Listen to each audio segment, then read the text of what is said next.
What's up mga katunay? Siyempre ito po ang inyong lingkod na si BT na magbibigay ng reaksyon at komento dito sa mga video na inilalabas natin ngayon sa mga balita, no?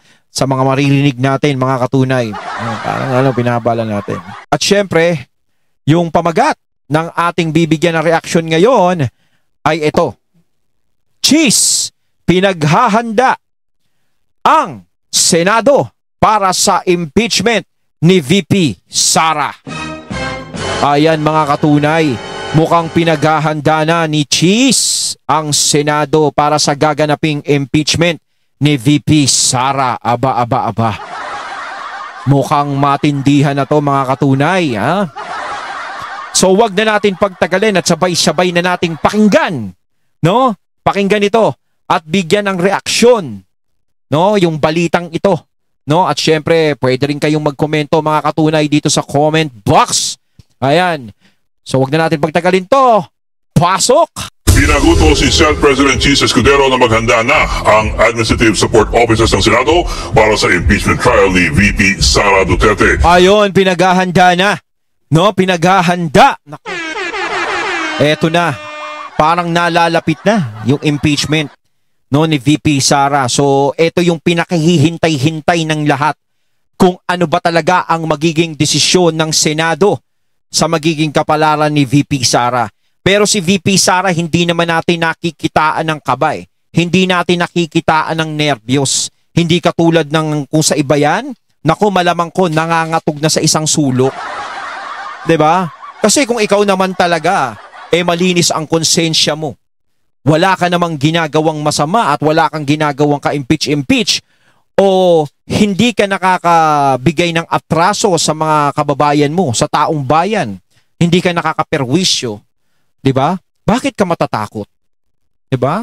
Kaya si VP Sara is talagang diretso pa rin kung magsalita. Diretso pa rin makatingin. Hindi siya masyadong nagiging maingay. Base po yan sa kanyang special order na nilabas sa media ngayong gabi. Nakasad din dito ang pagtatalaga sa Secretary of the Senate bilang Clerk of Court, habang ang Senate Legal Counsel at Secretary for Legislation naman ang tatayong mga Deputy Clerks. Naglabas din ng memo ang Administrative and Financial Service ng Senado para ipagbigay alam ang magiging budget at iba pang requirements para sa impeachment trial ni VP Sara Duterte. Matatandaan kahapon lamang nang muling sabihin ni Escudero na hindi urgent legislation ang impeachment ng bise. Sabi naman kanina ni VP Sara sa isang event sa Cebu City, ipapaubayan niya sa kanyang mga abogado ang nakabinbin niyang impeachment trial. Talagang si VP Sara talaga, no? Talagang ano talaga yan, syempre abogado Abogado yan. Alam niya yung ginagawa niya. So yung mangyayaring ito, isipapaubaya niya na lang sa mga abogado niya. Yung mga abogado niya naman is alam naman yung ginagawa nun Alam naman natin na kaya nilang ipagtanggol si VP Sara, lalong-lalo na kung yung mga hawsyaw lang naman ang ibinibintang kay VP Sara. 'Di ba?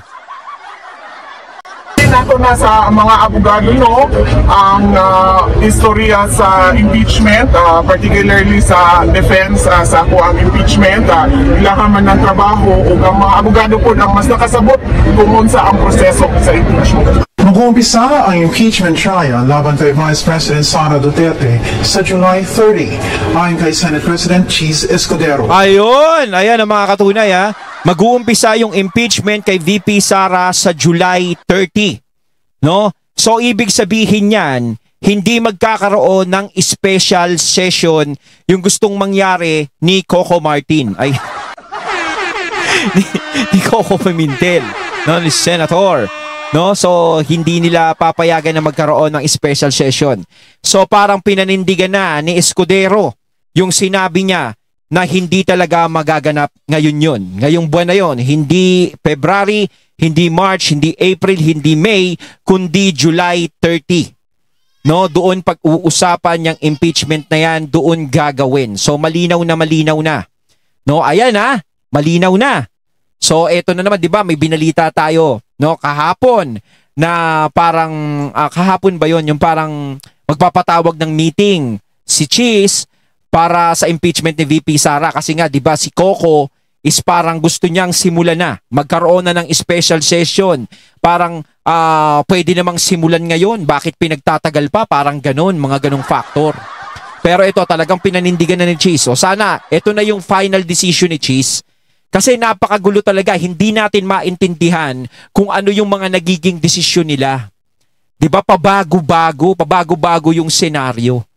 So eto sana, totoo sana kung July 30 is July 30, no? Para doon na magkaalaman. So kawawa naman yung mga nasa kamera. 'Di ba? Kasi nga syempre, todo palakpak sila, todo pagbubunyi sila dahil no, minadali nila yung pirma. No, yung minadali nila yung pirma, ang buong akala nila is gaganapin na ngayon agad yung impeachment na yan.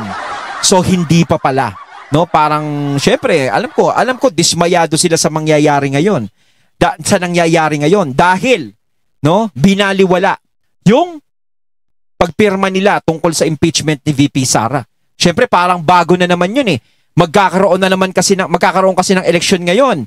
Syempre, yung mga pumirma dyan, hindi natin alam kung sila pa rin yung mananalong congressman sa susunod.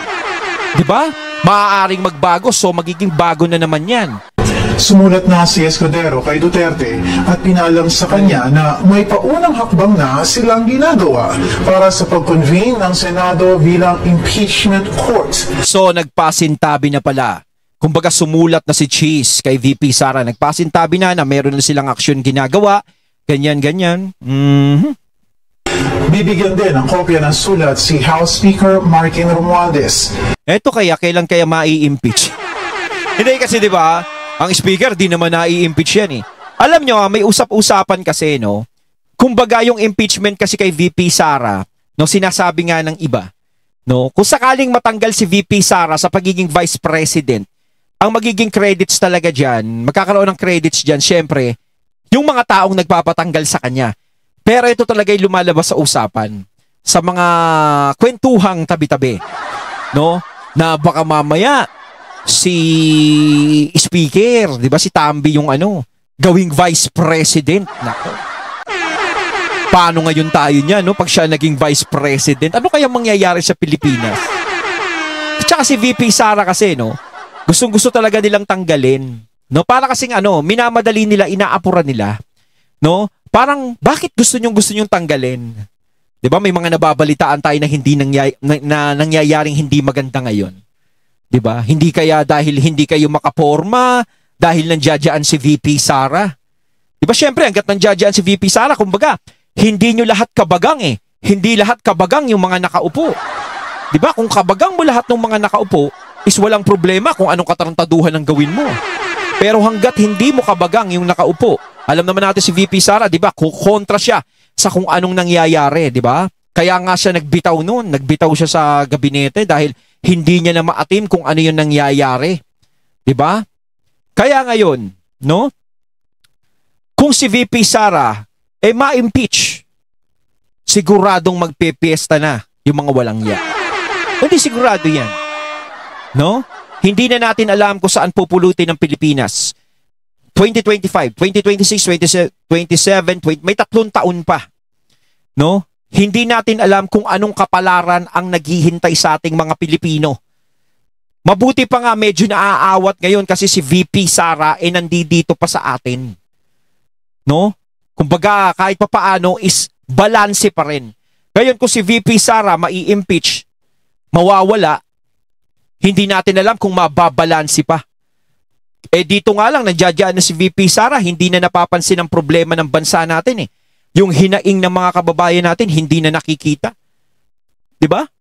Lalong-lalo na kung mawawala pa siya.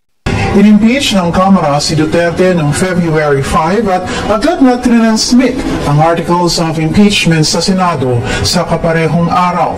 Mismong si Duterte naman ay naghain ng petisyon sa Korte Suprema para pigilan ang impeachment trial. Ayan! At dating narinig ang balita, no, mga katunay. No? Madali lang to.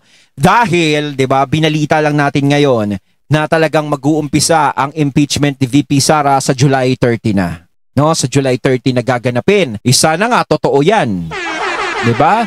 Baka mamaya magulat na lang kami, magbago na naman yung desisyon nyo. Sabihin, ano na? March na lang, April na lang, ganun. Diba? Kayo mga katunay, anong masasabi nyo tungkol dito? Comment lang po kayo sa comment box. So once again, I'm BT and I'm out. Peace.